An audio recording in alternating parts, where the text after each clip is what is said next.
नमस्कार मित्रांनो, स्वागत आहे तुमचं आताच्या ब्रेकिंग न्यूजमध्ये। मित्रांनो, आवक वाढल्यानं तसेच कमी प्रतीचा कांदा विक्रीसाठी आल्यानं मंचर कृषी उत्पन्न बाजार समितीमध्ये कांद्याचे बाजारभाव ढासळलेले आहेत। सध्या 10 किलोला 290 रुपये या किलोनं कांदा विकला गेलाय, अशी माहिती उपसभापती सचिन पानसरे यांनी दिली। मंचर कृषी उत्पन्न बाजार समितीमध्ये कांद्याला मंगळवारी 10 किलोला 290 रुपये असा बाजारभाव मिळाला।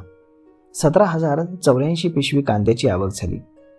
तसेच राजस्थान, मध्य प्रदेश, कर्नाटक या राज्यांमध्ये नवीन कांद्याचं उत्पादन चांगलं झाल्यामुळे आणि तो कांदा बाजारामध्ये विक्रीसाठी दाखल झाल्यानं कांद्याचे बाजारभाव कमी झाले असून बाजारभाव 25 ते 30% कमी झाल्याची माहिती व्यापारी बाळासाहेब बानखिले यांनी दिली। मंचर बाजार समितीमध्ये कांद्याची आवक वाढू लागली असून चांगल्या बाजारभावाच्या आशेनं शेतकरी शेतामध्ये काढलेला कांदा लगेच विक्रीसाठी आणत आहेत। अनेक वेळा काढणी लवकर केल्यानं कांद्याची प्रतवारी नीट राहत नाही, त्यामुळे बाजारभाव कमी झाल्याचं सांगण्यात येत आहे।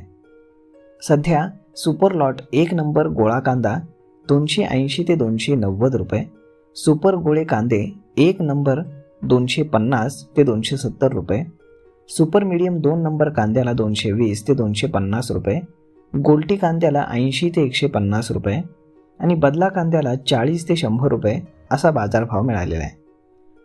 कांद्याचे बाजारभाव कमी होऊ लागल्यानं शेतकरी वर्ग हा चिंतेत सापडलेला आहे। दिवसेंदिवस भांडवली खर्च वाढत असून बाजारभाव कमी होऊ लागल्यानं कांदा उत्पादक शेतकरी आता आर्थिक संकटामध्ये सापडू लागलेला आहे। तर मग मित्रांनो, अशा पद्धतीनं बाजारभाव गडगडलेले आहेत कांद्याचे।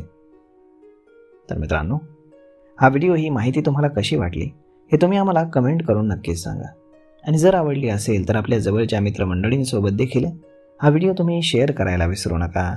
धन्यवाद।